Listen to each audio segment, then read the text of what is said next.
السلام عليكم ورحمة الله وبركاته، مشاهدين ومتابعين في كل مكان. أهل الحكمة، الإيمان يماني والحكمة يمانية. قبحتم ولعنتم بالدارين، دنيا والآخرة. لا حكمة، لا إيمان ولا يمان.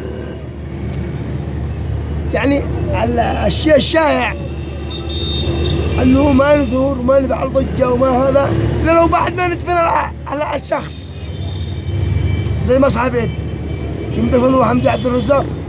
حوثي بعد اليوم، لا حوثي، انتوا اتلقطوا كلكم يا حوثي بعد اليوم، انتوا اتلقطوا كلكم. الحوثي يلقطكم جامعه وعينك حاركم.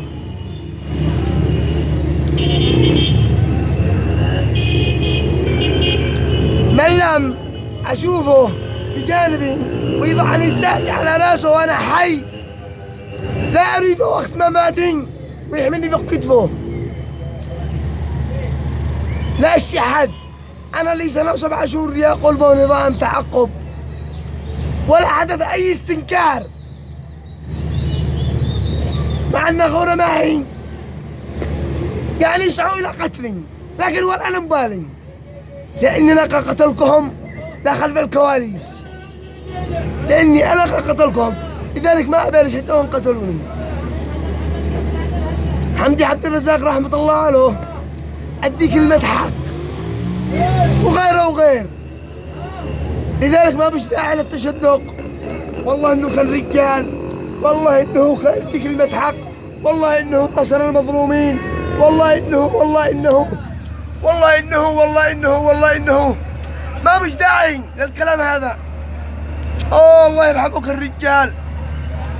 أنتم يا أصحاب أبي يا شعب اليمني، أنتم دجالين سفلة، ما عندكم النخوة والرجالة ما أهلش، وعاد الشخص حي يرزق.